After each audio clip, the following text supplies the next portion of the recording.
What's something weird about you that makes you stand out? That makes you as a teacher just different from the rest? Zoom in, baby. What am I saying? I am in a weird mood today. Hey guys, welcome back to my channel. This is Marilyn Brown from Teach Marilyn B Style, and if you are new to my channel, welcome. This is part of my Motivation Monday series, and I want to come to you today to tell you to be weird. I'm not trying to tell you to make things weird. That's not what I mean. What do I mean when I say be weird? I think what I actually mean is be yourself. So last week on Instagram, if you caught any part of my rainbow unicorn stories, you saw a part of me that was super weird and just channeled my inner child and my love for all things rainbow and brightly colored. The stories that whole day were insane. And it wasn't even just a day. It was for 3 or 4 days. People just kept tagging us and saying we're coming to the unicorn party too. It was so much fun just talking about rainbows and unicorns and squishmallows and plushies. And we're yeah, we're grown people talking about these things that we love. And but then Danny and I were talking about how we'll take things out of frame for the sake of a YouTube video, or you don't really talk about this part of yourself when you want to appear professional. And not that there's a time and place for that, obviously. I'm not saying you should bring your rainbow squishmallow. I need to go get it now. Hold on. This is Lolly. This is my 4-year-old. He's going to be 5 in a week. This is my almost 5-year-old's stuffy unicorn. It's not a squishmallow. This is a Yummies. He got this out of a claw machine. He legit won it, and the claw went through this loop. It was super impressive. I don't know how he did it. It was just meant to be. And he named him Lolly because clearly he's holding a lollipop. And it doesn't matter that he's hot pink. This is a boy unicorn. He's told me this many times. And so we have rainbow unicorns in our home. And I was I want to engage in this because it's fun. And we talked about how it's so easy that when you're creating a brand, you leave parts of yourself out, right? You can't really completely represent yourself. You can't really include your entire self at the beginning when you're creating a brand, right? You niche down, you do these things when you're starting your own business.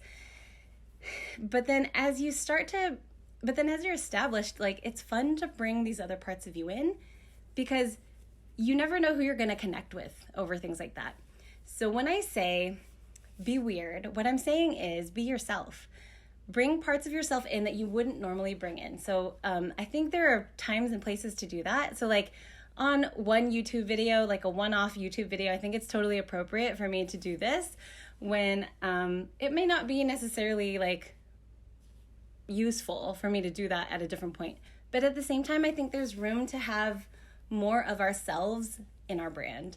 The thing I'm finding in 2021 is that we are our brand more now than ever because I don't know, everybody's been utilizing Instagram and YouTube for their businesses, and I think the more you're authentically you, the more you connect with your audience. So what I want to encourage you to do is to find your weirdness. Maybe that doesn't resonate with you. Maybe that has a really negative connotation to be called weird.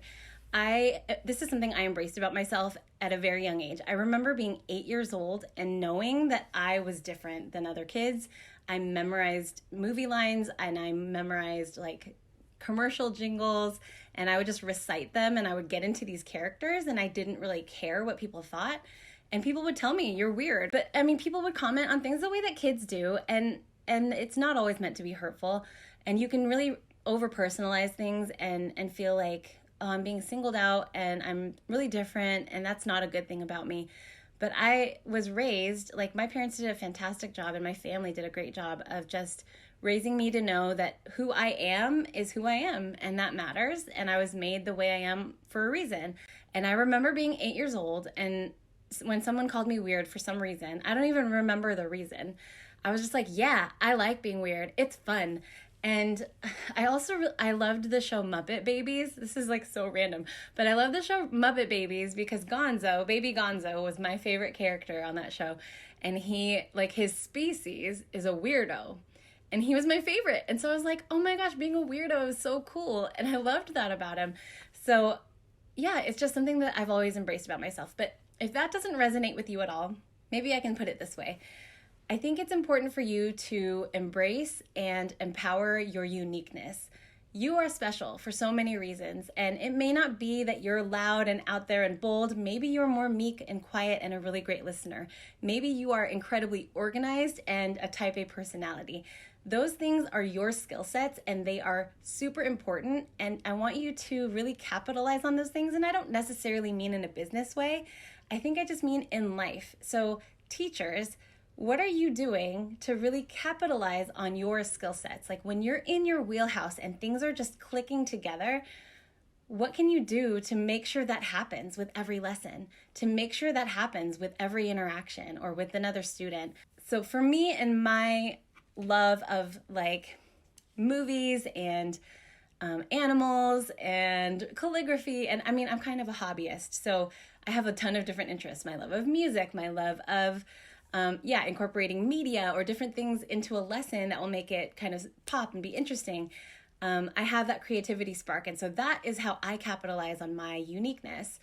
But if you're super organized, how can you teach that skill? Because that is a learnable skill for people who are unorganized like me. If you watched my vlog last week, you saw my screen. I'll put a little still of it right here. It's a mess. And honestly, that's what my brain is like, but I can operate in that.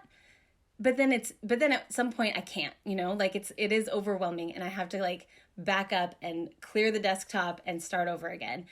Because I'm not systematic. I don't have great systems in place for things.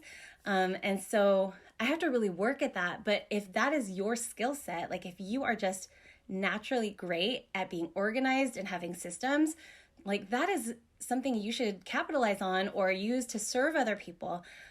So think about how you can utilize your skill sets or what you're naturally just great at. Like if you had to teach a lesson on something right now, what would that be? You think of a topic that you would be like, yeah, I could do that. I could pull something together right now and feel really comfortable and really confident talking about that.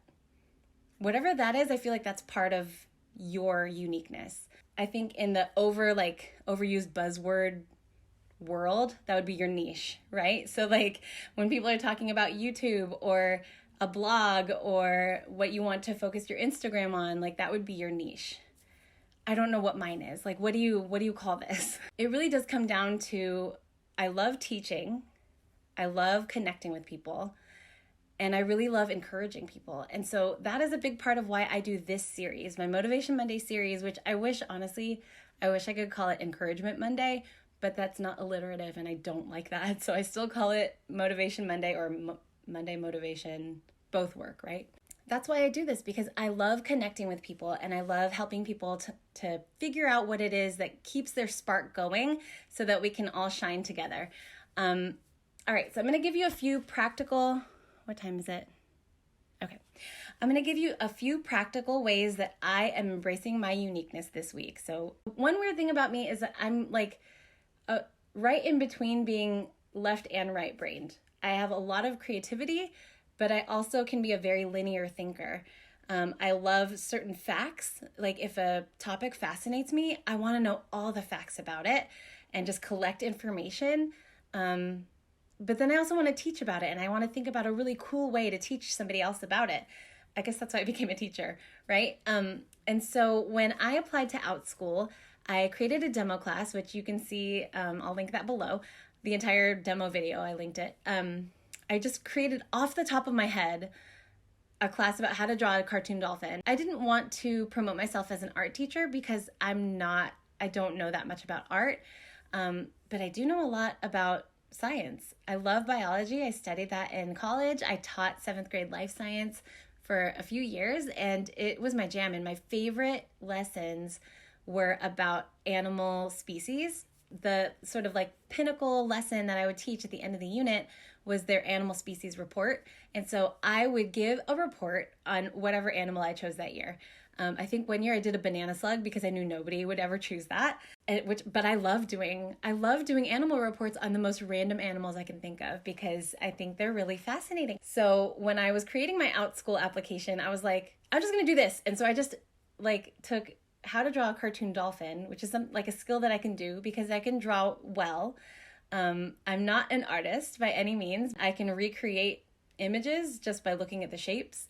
And then I teach students how to do that when I'm showing them how to draw something. So from kindergarten all the way up to 7th grade, which I taught, I've taught students how to draw things using simple shapes. And I was like, well, I can do that, but I'm not an art teacher, but I do know science. And so I decided to incorporate a zoological spin on it. And I am going to list that as a one-time class. And that's going to be my hook.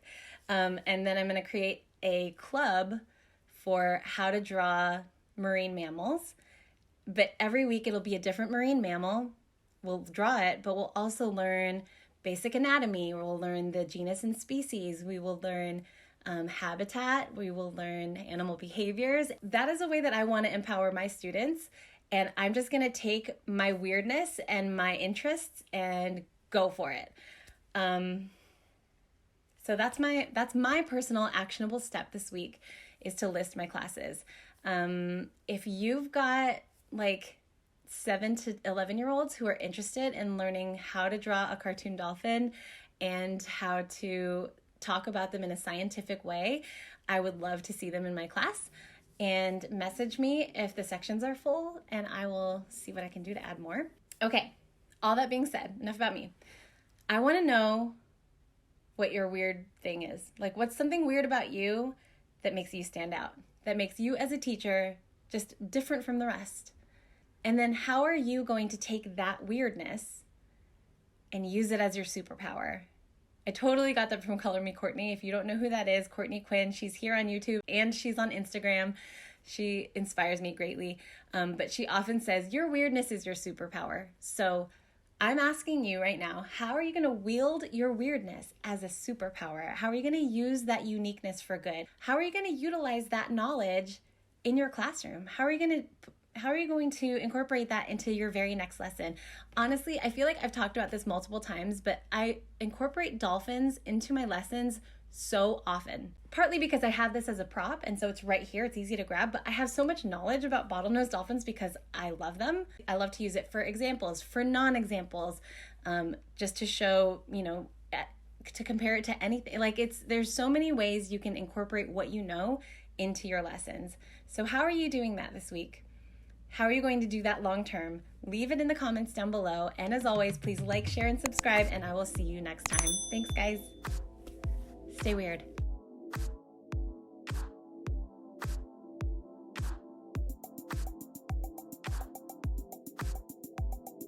Or people would look at my eyeballs and be like, you have really big eyes. And I would be like, yeah, I know, the better to see you with, I'm the big bad wolf. I didn't actually ever say that. I kind of wish I did though now. And so my giant eyeballs are something that I love about myself, and I always have.